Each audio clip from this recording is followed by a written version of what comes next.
This is what was left. This is an elevation map of what was left, and the 110-story building goes away, and there's 14 people there that walk away uninjured. And 14 people survived there too. This is one of the survivors from right down here. I heard this very, very loud noise above me. It was just a tremendous roar, and it was above, and it sounded like it was coming towards you, and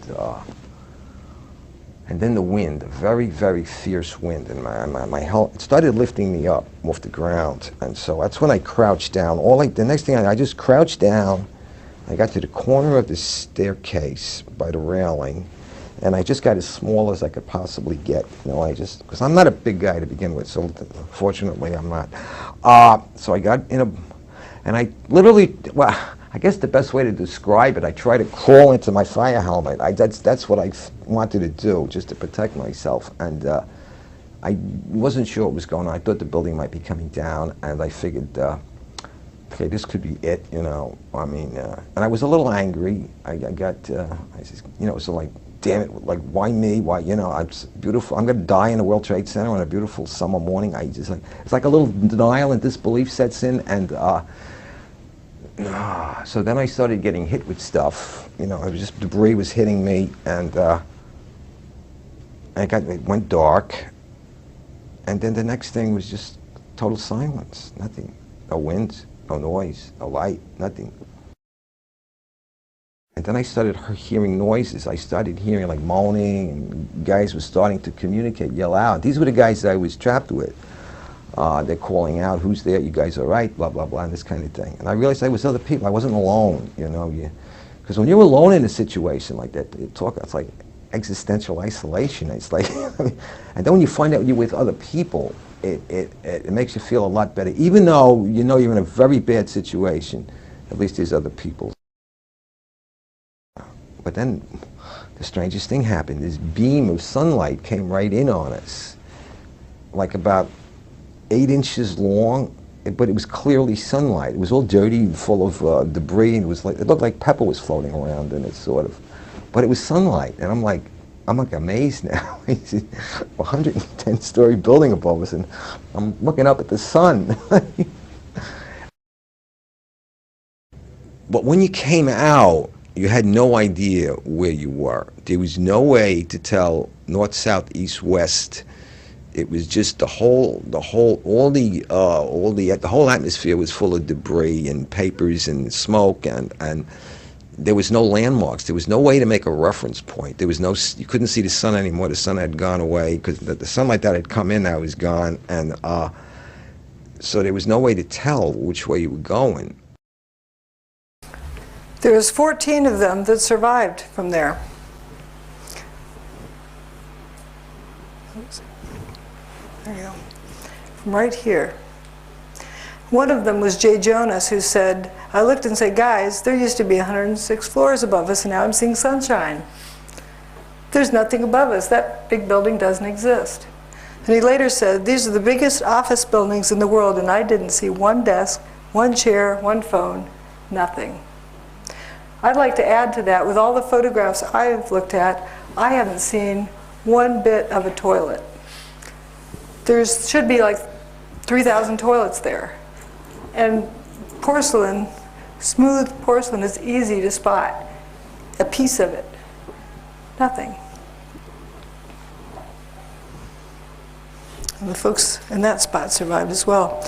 Now notice this middle of the building is kind of missing here. And some more holes in the buildings. But this one is just fascinating. Just went away. They continue talking about. Every time a floor hit another floor, it would not only make a noise, but it would cause tremendous vibration. So we're being bounced up and down off the floor, hearing this collapse coming closer and closer.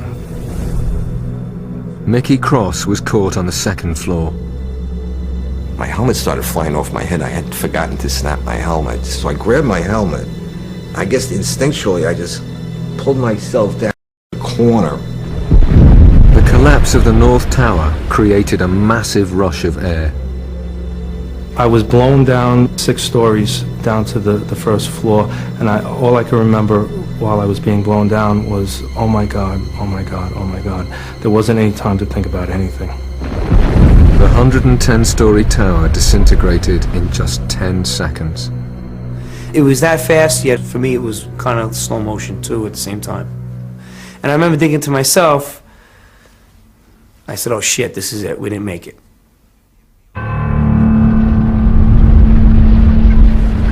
Faced with what seemed like certain death, the trapped firemen thought their last thoughts and prepared to die.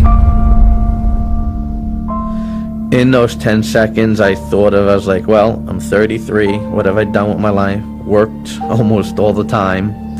My wife is gonna, be a widow now, and I pretty much saw myself, pretty much saw my funeral. I saw everybody at the wake at my funeral, and my parents and family there.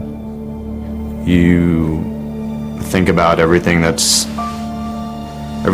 that you haven't done in your life, and you realize that, is this it? Are you gonna make it out of here? And I was just too young, and I have too much more to do with my life than for this to be it. I thought I was going to be dead in a few seconds, and I remember feeling, I hope this is fast, because I had a fear of being trapped, like say with a broken back or severely injured, and still being conscious and alive.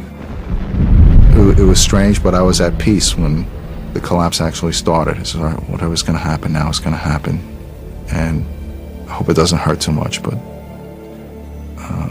the fear was gone. The collapse of the North Tower killed over 1,300 people trapped inside the building. But some of the concrete walls encasing Stairway B had remained intact, and enclosed within them, 14 people were still alive. As they opened their eyes, it seemed as if a miracle had happened. I could hear Mike. I could hear him groaning. I could hear him called out to me. I called out to him, so I knew he was alive. From the neck up I seemed okay, but everything else was just like pins and needles. I mean, I was slapping my leg with my arm. I'm watching my arm hit my leg, but I can't feel it. I had my flashlight on my side, and I looked at my hands and looked at myself to see if I was bleeding or anything anywhere. When he heard noises around him, Captain J. Jonas realized he too had somehow survived the disaster. I wanted to know who was still alive, and I started calling them out by name. They were all there, and they all survived. Now we're going to go look at the mall. The mall is 1 story below ground, this outline here. And there's some people that are walking, some first responders walking along here. And you'll see an area that's punched through there. But they're walking, standing up. There they are. Innovation luggage, Hallmark cards, so we know where they are. And that area is underneath that missing part of Building 4. You see the drop lights. Merchandise was still okay in there, covered with dust. But the stuff didn't fall through into the mall. Now we're going to go a couple of stories below that to the loading docks. And for the loading docks, they color code the parking garage area. Yeah, that's where those folks had walked along in there. It's purple under Building 5 and green under Building 4. So you'll be able to see where you are underground. And this wall down here, you'll see, is under the middle part of that missing part of Building 4. You're going to look right down there where a vehicle has to turn to go out. There's that wall down there. This is just a couple of stories down. This is after 9/11. Listen to the echo.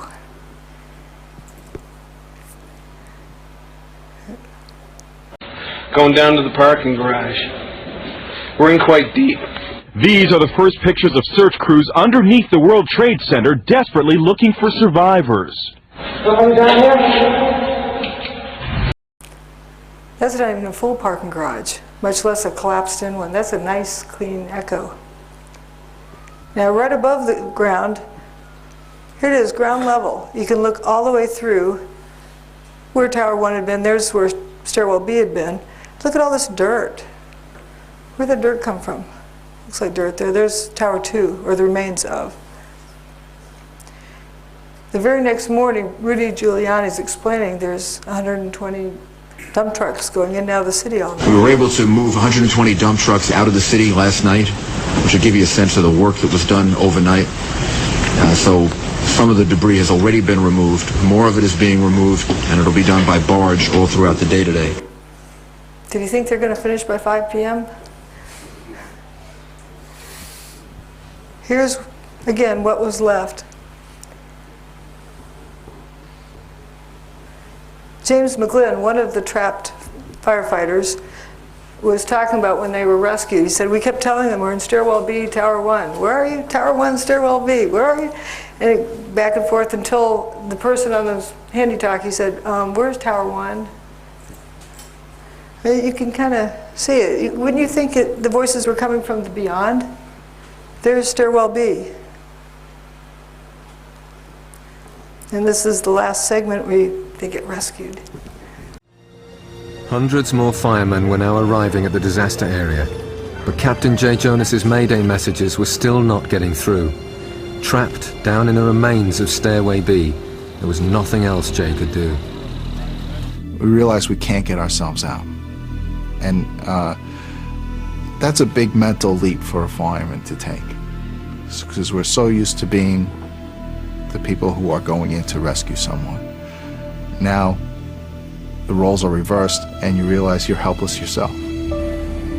But with the survivors buried alive beneath a debris field that extended over 16 acres, it seemed they would need another miracle to save them.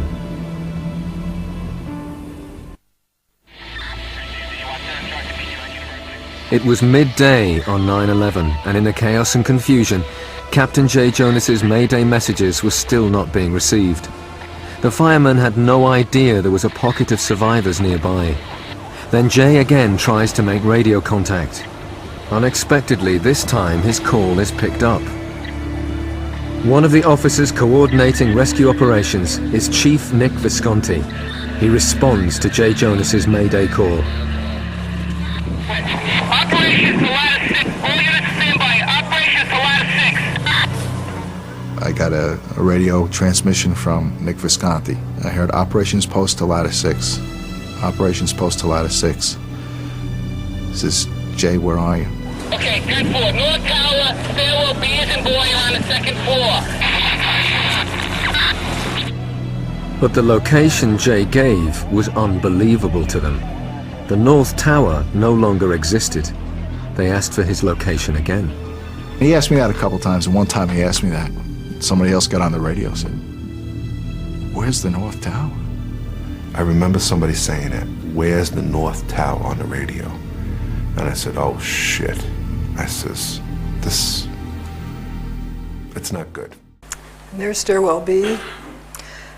Right across the street is the World Financial Center. It was built after the towers, where, look how nice and clean that roof is. Doesn't look clobbered. No beams jabbing through it. This is an 8-story building, building 6. So you could say approximately the north wall of WTC 1 had 8 stories left. Where are the other 102 stories? And you have this hole in here with nothing in it. But the weirdest thing in this picture is where building 7 is. That was a 47-story building. And guess what? It didn't even spill fully across the street. There's still some of the sidewalk left. There's 3 lanes of traffic here, and then there's the postal building. This is another view. Where's all the material? Where's the beef? The bathtub. If it had been ruptured, Manhattan would have been flooded. And that didn't happen. Before they built the World Financial Center, you could see the water was right at the base of the towers. And the rail lines built in the early 1900s, I think before 1909, went under the Hudson over to the New Jersey side. This is like the subway that went under the river. Maybe they used to build things better back then, but that tunnel was not damaged. It had water in it, and they were worried about it, but once they pumped the water out, it stayed dry. And you think of all those fire hoses on the site, the water drained somewhere. Here's another view of the bathtub. The original water line, shoreline, went up here, and then they built the towers on bedrock that was 70, that's 7 times 10, 70 feet below the water table, and this water retaining wall around it. So if you dropped 2 500,000-ton buildings down on that dike, you would have ruptured it. Not only that, right after 9/11, they brought in earth-moving equipment, and it damaged the bathtub wall. Here it is during construction. Hudson River here, and that's West Street. Down there in the bottom, you can see where the bedrock is. Well, something I'd like to point out in this picture, another myth that gets passed around, is about the asbestos. When they're building the North Tower, around 1970, is when they first decided that it wasn't good to have asbestos in buildings. And they'd already built the first 40 stories of Tower 1. They took out all the asbestos and replaced it with non-asbestos insulation in the first 40 stories. And above that, the building never had asbestos in it from there on up. And Building 2, which hadn't started up yet at that time, never had asbestos in it. And it was cleaned out, still intact. This is afterwards. There's some piping that went under the towers over to Building 7, which is over here. And when the NIST team was trying to figure out what happened to Building 7, someone had brought up that maybe the piping system of some fuel oil was damaged, and that's what started the fires in Building 7. And here they are discussing how 2 500,000-ton buildings slamming to the ground was not seismically significant enough to damage the piping system underground. I thought the seismic data you were going to look at was data associated with the collapse of the tower, particularly 2. Yes. Oh, yes. We did look. Obviously, we've looked at all of the seismic signals. The main focus of that was to establish the timing of the various events, and if any, again, using it also to see if there were any events that we could not explain other than it being the collapse of the towers and the World Trade Center 7. The signal's strength due to the collapse of the towers were not of any magnitude that was seismically significant from an earthquake design standpoint, or from the design or failure of a structural component, or of, I would say, a piping system that might be used in a structure. So there wasn't anything that gave us pause in terms of that being a significant seismic event to have ruptured the pipeline. You collapse these buildings down on the basement and the piping system, and it's not of any consequence?